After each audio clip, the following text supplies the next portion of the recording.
Are you always coming up with ideas? Do you marvel at successful business owners? Do you hate being told what to do? Ever take things apart just to see how they work? Are you a dreamer? If you've answered yes to any of these questions, this podcast is for you. Welcome to the Entrepreneurial Enclave with Kevin Wortham, the podcast that focuses on building, maintaining, pivoting, planning, and investing in you, the entrepreneur. But first, a word from our sponsor.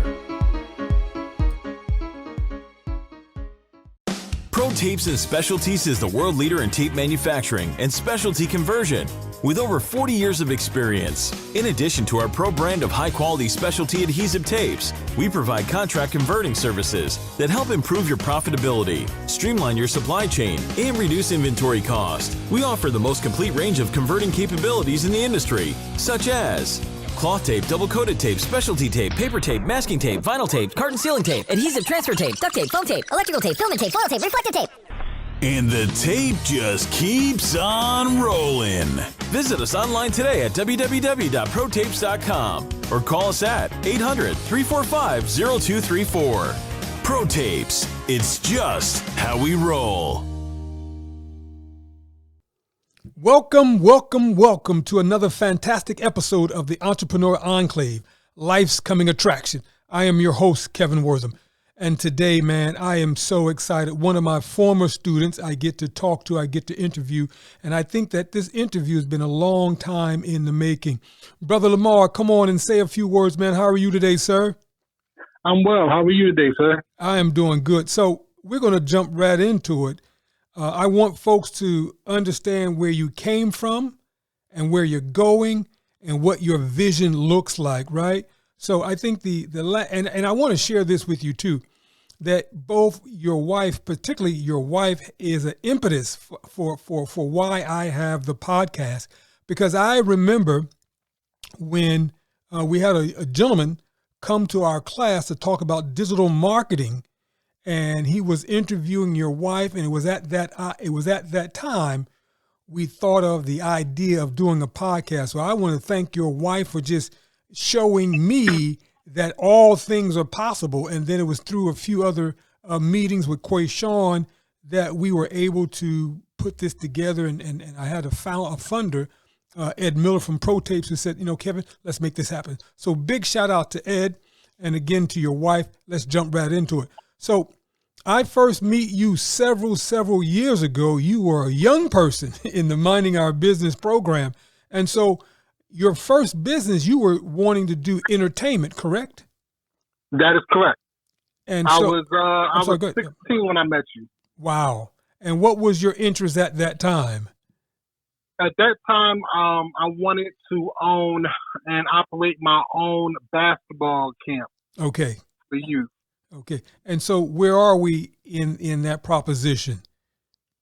I did it from the time I was 20 until I want to say 23. No, 25. I stopped doing it at 25, and then I just went into actually like coaching schools. Okay. So let's back up a little bit. I'm looking at your bio, and your bio talks about being raised in Newark. Tell us about that, man. It was rough, honestly.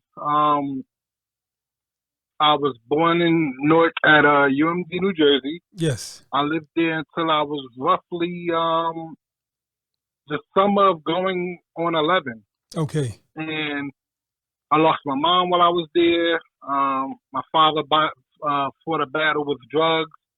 And my grandmother just felt like I needed a fresh start. She felt like where I was at was just too much pain there. Yes. And it was also too much pain for her. Yes. So she just decided to take a promotion and reset our lives. Okay. And so in the resetting of your life, you thought that was a good moment for you just to step back and kind of reflect and move forward to bigger and better things, right? Yeah, actually, yes. How often, if I may ask, do you go back to Newark? At the moment, not a lot. Okay. I think when it comes to North, no disrespect to it. I feel like I ran my course with North. I feel North has so much raw connections from me growing up that Understood. I just feel it's best in my growth and development to just not revisit, because a lot of areas that I would revisit brings back so much memories of like just not good. Understood. So yeah, I just felt like it was always best to just separate myself from all of the pain and bad thoughts that I had from those areas. Got you. Now, I'm going to jump off the subject for a second, and I was talking to someone, and one of the things that they brought to my mind, I did not know, and I'm learning now, the amount of trauma young people carry in their lives, and this is why mental health and understanding of mental health is so important because of our young folks in which we serve. Not to even mention the young adults and the adults, but our young folks carry so much trauma.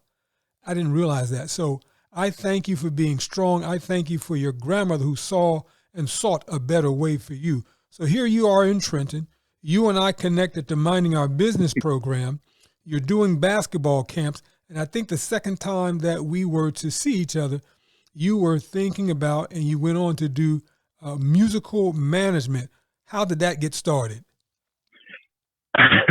I ran into a friend of mine who was we were just becoming friends. Yes. And let's not forget I was a rapper at one point. I think I started rapping at 13, and okay. I stopped rapping around 18, 20. I was really engulfed in rap. I had my own music studio in my basement. My grandmother used to allow me to be up till 3, 4 in the morning rapping and making music. So I was in that basement going crazy, really trying to put a dream together through music.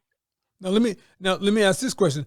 Do you think you would have had a fair share in the music industry now, the rap industry now?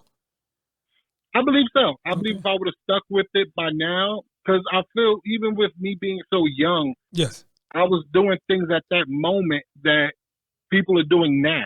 Okay. I was trying to find ways to do that then at 18, and that's what people have been doing for the last 7, 8 years. So I think if I really would have really stuck with it, I thought, I would have made it further than a lot of people think, even further than I think. Now, what was and what is your rap name?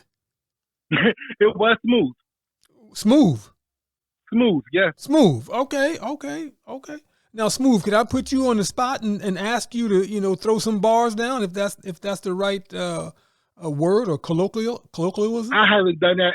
I haven't done that in 15 years. I doubt I can still do it. No. Okay. So we don't want to call you Smooth no more, do we? No. Okay. my man, LaMar, that's all right. Let me tell you something. When we did the adult entrepreneurial class, it was good to see you in there. And then I think that one of the business ideas you were starting, what was the name of that management business? Xtreme Music. Yeah. Now, where are we with that? At the moment, I took a back seat with it. Okay. My last artist was Grammy nominated 2 years ago. Okay. We had a Grammy nominated song. I feel we were signed to a record label under Rock Nation. We were doing really good. Okay. And things just when money like that gets involved, then I feel people paths just don't go down the same way. So understood. Our path just wasn't aiming. If we were at a fork in the road and I was going left and that artist was going right, and we just couldn't bring it back to where we were before all of that got into place. Okay. So the music management, that's on hold. And then what are we venturing into now? Sports management. Sports management. What is that, and what does that look like for you? Well, at the moment, even then, I think around like 27, Yes. I started taking a sports management course at Sports Management Worldwide. Yes. And in 2020, I graduated as an in the athlete management course. Yes. I graduated it, and I became on with the company as an agent advisor, which is basically like a recruiter. I went out, I did all the recruiting, and I got players to want to come join the company. And once they were signed, I would then get I would get a retaining fee. Yes. And would still ultimately be the day-to-day agent for said athlete. But after that, in 2020, I want to say 2021, I decided, you know what? Instead of being a referral agent, basically that's what I am. I'm a referral agent. Yes. Outside of that, I can just start doing it myself. So I became WNBA certified, and I became FIBA certified, which is foreign basketball. Yes. Wow. So that means anyone that you are interested in, you can kind of represent them in the WNBA and in FIFA. Yes. Wow. Wow. How's that going so far? How many clients do you have under your belt? Actually, 7 and growing at the moment. Wow. Wow. And so what does a day in your life look like now that you are certified? What does that look like? You go into a lot of meetings, there's phone calls. What does that look like? There's definitely a lot of phone calls at the moment because what I have right now is all my clients are going to a combine or a pro day. Okay. Not a combine, a tryout or a pro day. So all my athletes are currently free agents. They're not signed to a team. And so what they're doing is they're going to an exposure camp tryout in Jersey, Georgia. I have a pro day for a WNBA pro day for one of my female agent players in Texas. So it's literally from March until July. I am in Texas, New Jersey, back in Georgia, and then I'm also in Philadelphia. I'm in Vegas. So I am all over this place at that moment. Now let me ask this question because I don't know this part, right? So now when a player signs with an agent, right? Until the player is able to secure employment, right? Who is paying for all of this travel? Is the agent paying for all this travel? Yes. Holy crap! So yes, you are responsible as an agent. You're responsible because you believe in this person. So yes. You're paying for if they're doing training camps, which is actually important for them to do training sessions. So you're paying for training sessions. You're paying for travel. You're paying for if there's a fee connected to these tryouts. You're paying that fee. If there's workout videos that need to be cut up and getting with a videographer, you're paying for that. You're literally making an investment in someone that you believe is good enough to make it to the next level. Wow. I mean, I thought that, but I wasn't sure. So that means from A to Z, as the agent, you are responsible for, even perhaps going so far as to providing them with a stipend. Not that far, no. Okay. Not as far as a stipend, no. Okay. But as far as everything else, excluding a stipend, yes. Wow. Okay. Wow. Interesting. Okay. And then it's your hopes that now, how long will you maintain that type of relationship? So the hope is that even if the pro day don't work out, even if these tryouts don't work out with the teams that are there, we are now got this film from us being there. So now we can reach out to other teams and say, hey, this is what he or she looked like against players, their size, their age, their skill level. This is what the talent level looked on our behalf. Mm-hmm. And you see if we can't make it to WNBL, which is the Women's National Basketball League, or the NBL, National Basketball League, can at least make it to another league that are lower than that. Got So you keep going down the levels of divisions until they find, hey, yeah, we actually like that person's talent. Mm-hmm. And so, as an agent, what typically is your fee, your commission? I mean, what percentage? 15%, 10%? No, it's less than that. Believe it or not, it's actually 4 and 5%. 4 and 5%. Where did I get 10% from? Because that's the standard musical one. Music one is usually 10 or something like that. There are some sports agencies. I mean, some sports that goes up to 10. But the sports that I'm in, because of the contracts or the way the contracts are set up, 4 to 5% can actually do you justice. Okay. Wow. But this is fantastic. But so this has always been one of your life's dreams, to move, where you were passionate about. Yes. We're looking at a crystal ball, LaMar. Where are we 5 years from now? We're looking at that crystal ball. Where are we now, 5 years from now? 5 years from now, I want to, okay, we're talking 5 years. Yes. Because it changes from 5 to 10. That's all. Okay, let me make sure.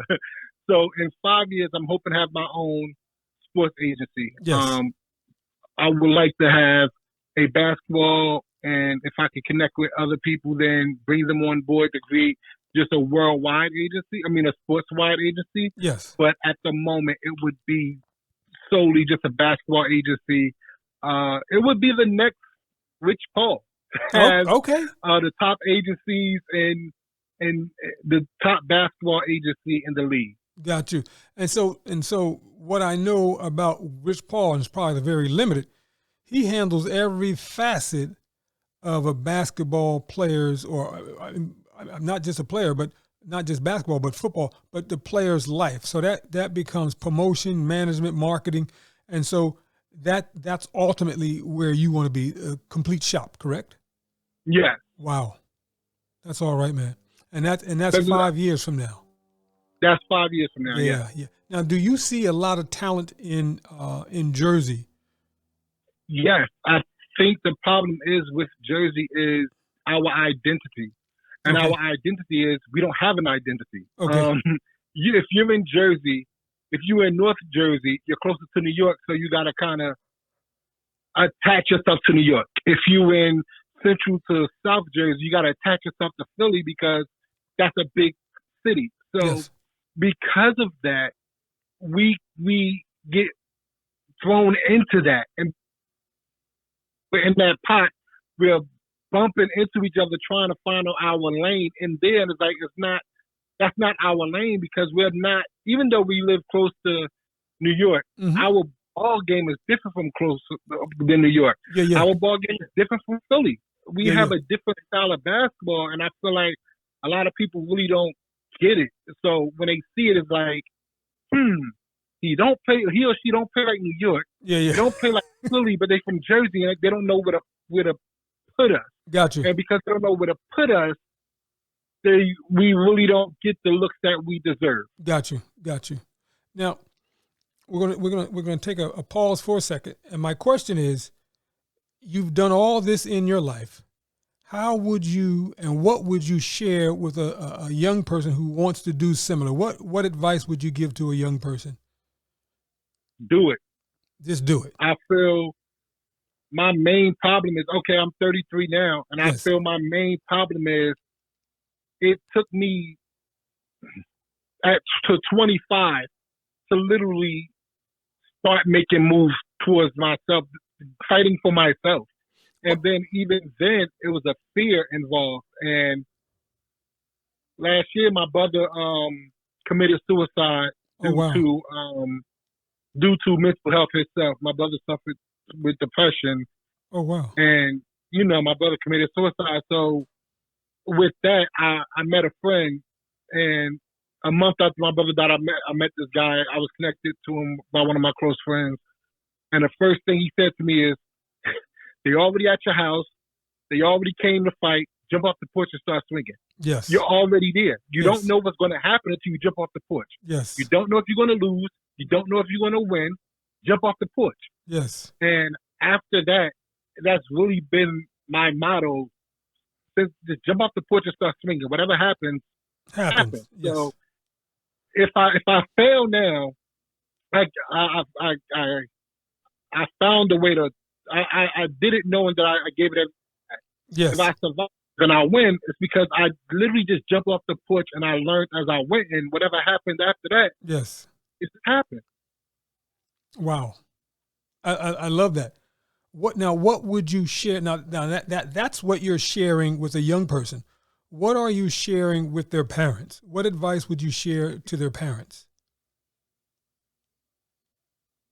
Don't hold your kid back. And I know that's not the intention. But I just remember growing up, and I think this is kind of what planted in me. I remember growing up, and I would run to adults that were older than me, my aunts, my uncles, my grandmothers, my grandfathers, and I would say, "Hey, I want to do this," and it was always like, "But what's your plan B?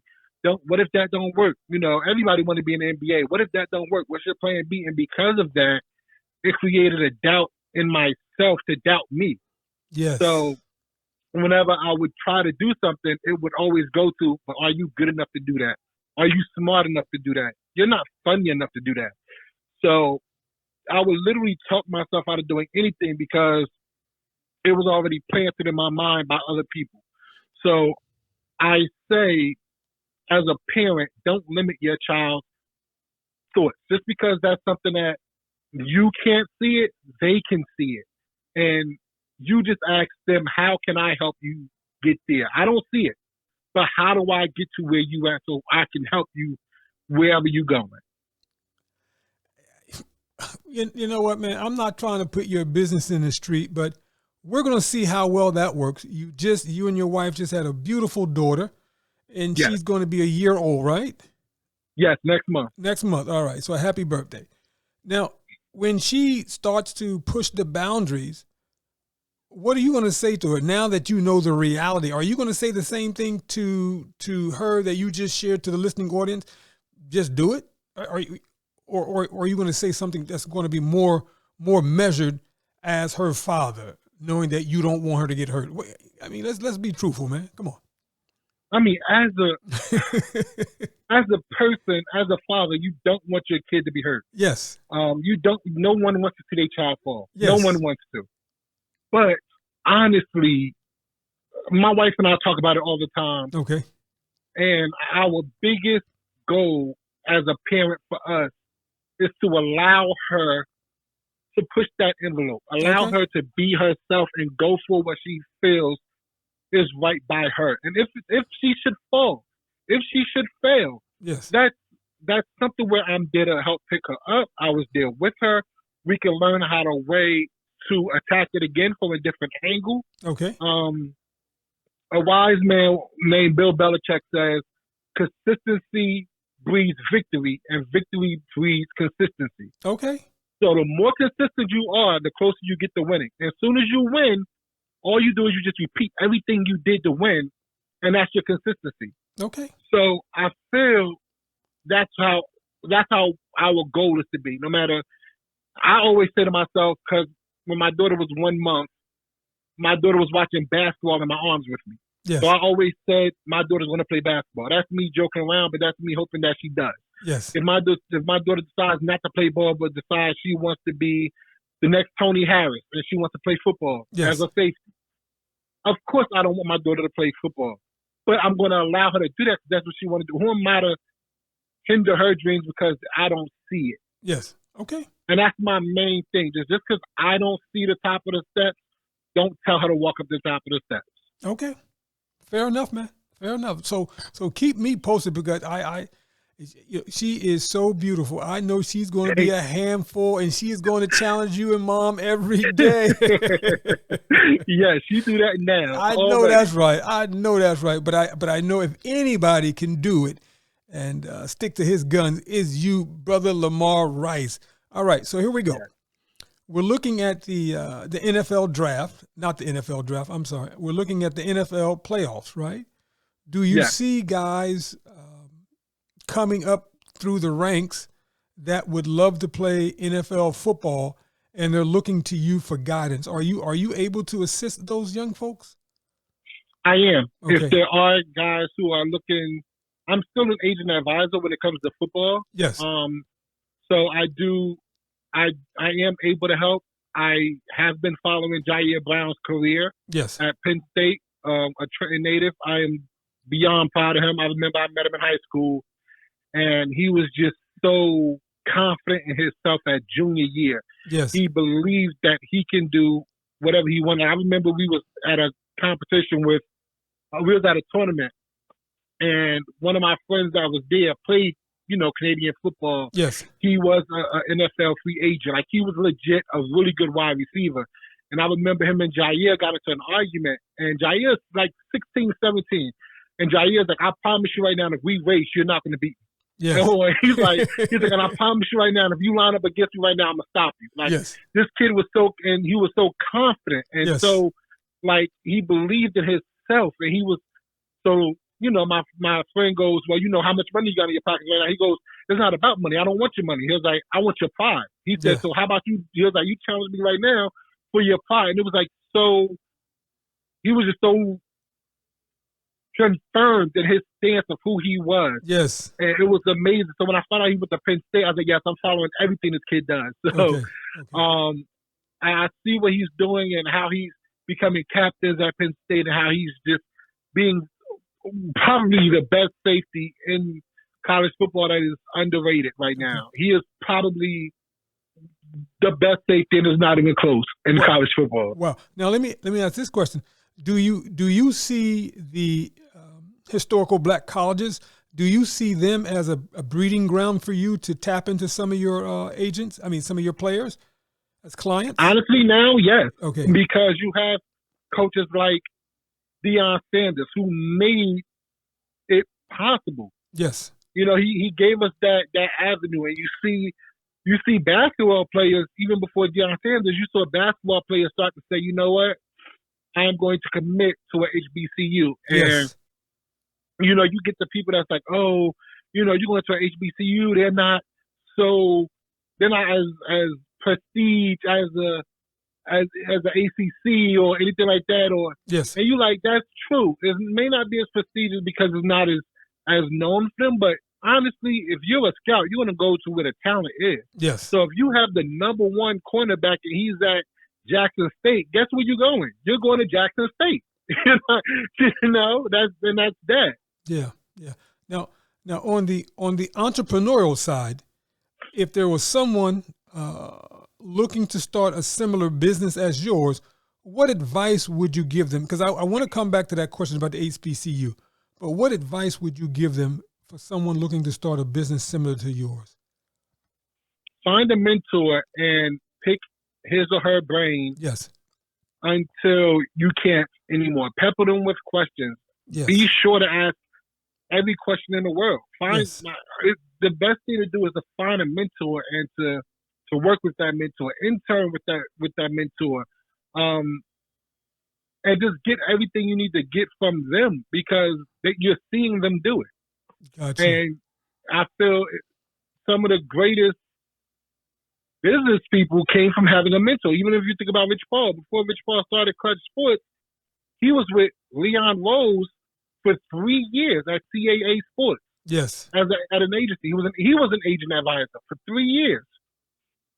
He was learning all the game he can learn. Mm-hmm. And then after his third year, he decided, hey, I'm starting my own agency. Mm-hmm. LeBron came with him. And then next thing you know, he has a whole stable of players that are big name players on his team. Mm-hmm. Mm-hmm. Well, now, and correct me if I'm wrong. It didn't hurt that LeBron was his boy. No, it didn't hurt. No, yeah. I mean, you stepping out on your own, and your first client is LeBron James as your first client. Yeah, that doesn't hurt at all. And, and they had history, from high school. If I understand, no, they did not have history. No, it was right after LeBron graduated high school. He ended up meeting Rich Paul. Okay. At like a at like an airport. Rich Paul was selling a jersey, Okay. and he was selling a Warren Moon jersey, and LeBron fell in love with the jersey, like the authenticity of the jersey, that he asked for Rich Paul's number, and they exchanged numbers. And whenever new jerseys came in, Rich Paul would call LeBron would call him for new jerseys, and then they just developed a friendship. So Okay. in 2006, LeBron decided to get all four of his friends together Yes. and create this, hey, you're going to go over here, you're going to learn this from him, you're going to learn that from them. And he got all his friends an internship. And then in 2009, LeBron fired his whole staff and hired his four friends to do his work with him. Wow. Wow. You got to trust your boys when you do that, right? Yes. Because they're playing in the big weeds, the big leagues when you talk about that type of money. But yeah, Yeah. Okay, that's cool. That's cool. So the advice you would give when you're starting a business similar to yours is to find and surround yourself with a good mentor or several mentors. Yeah, several mentors, and don't be afraid to study what you're doing. Yes. Like I learned how to create my own LLCs. Yes.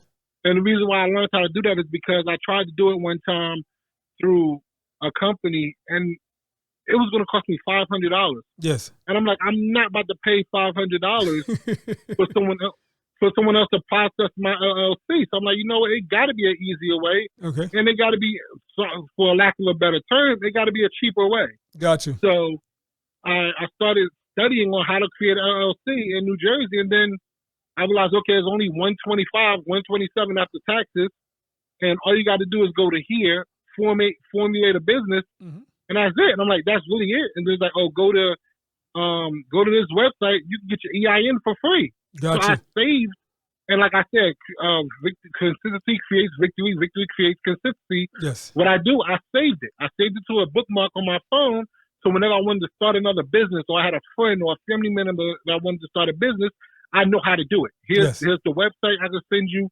This is what you want to go to next. This is where you go to, and that's how you have your business. Got you. Now, I follow you on Facebook, and I know that there was a conversation that you were having on Facebook.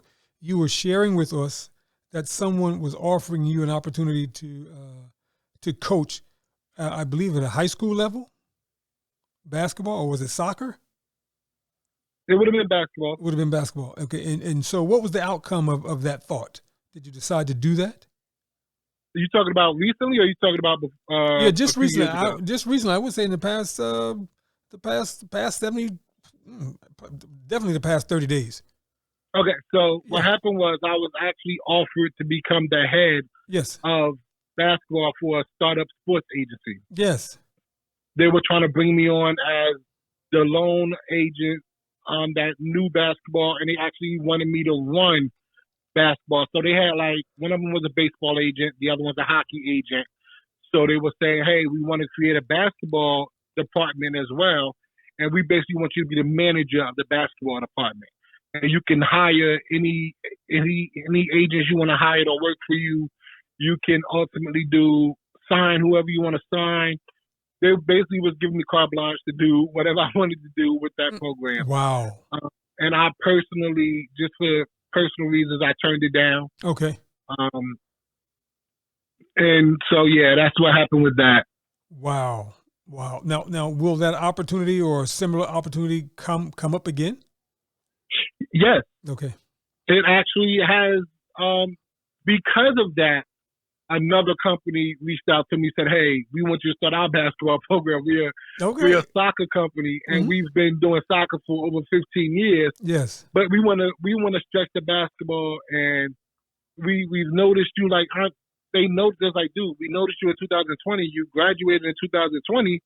2021, you're an agent. Yes. In two different sports. He's like, the way you're moving strategic, but you're not moving slow.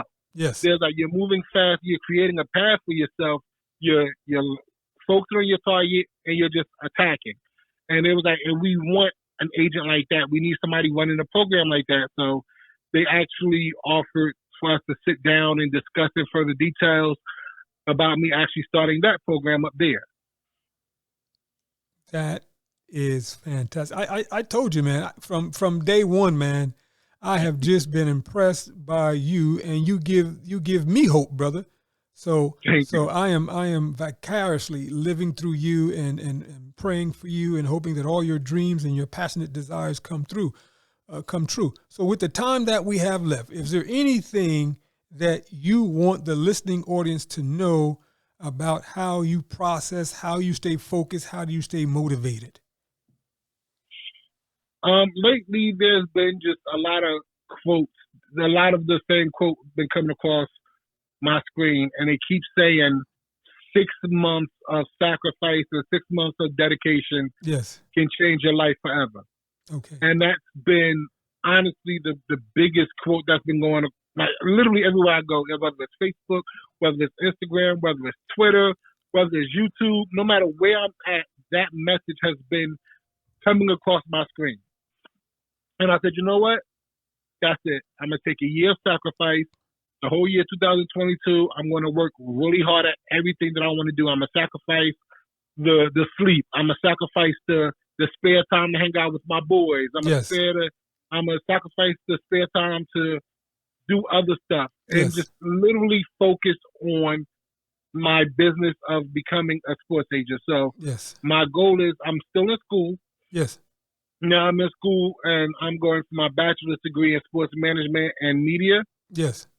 So I'm literally, if I'm not in school or if I'm not at work, I'm doing something that's focused on basketball, whether it's trying to find a contact to a team, whether it's talking to players, whether it's reaching out to my players and seeing what they need or what they don't need and seeing how they feel and setting up the schedule for the next few months because starting March, because my first tryout is in March, starting March, it's all downhill running. Yes. So from March till July, it's all downhill running. I'm finding ways to set up everything so everyone is okay. Everyone is focused. Everyone is prepared. No one can say we weren't prepared for X, Y, or Z. Yes. So it's literally taking this year to focus on just what I want to do as far as sports agency, sacrificing what I want to do for what I need to do, and seeing what happens at the end of the year. I'm not going to talk myself out of anything. I'm not going to doubt anything. If it reaches my mind, that means it was time for me to do it, and I'm going for it, and I'm finding a way for it to happen. Yes. Man, man, that sounds good. Sacrifice, sacrifice, sacrifice. I love it. Yes. I love it. That is the word for this year for me, sacrifice. Sacrifice. Brother LaMar, you are most impressive.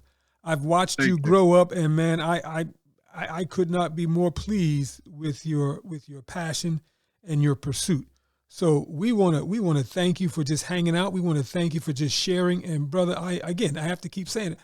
I am so impressed by you and your work ethics. And won't he do it? I remember when we first met, you had talked about what you wanted to do. And I don't even have the words, but damn it, you did it. You're doing it. So let me just say this. Let me also correct yes, this. When we first started this podcast today, you said I am a former student of yours. Yes. I would like to just let the listeners know that I am still a current student of yours. All right. Thank you, brother. No, this is the truth. To this day, if I call you, you answer. If I text, you answer, and you literally take any idea that I had and you make it something bigger than what I was thinking, just by me bouncing ideas off of you.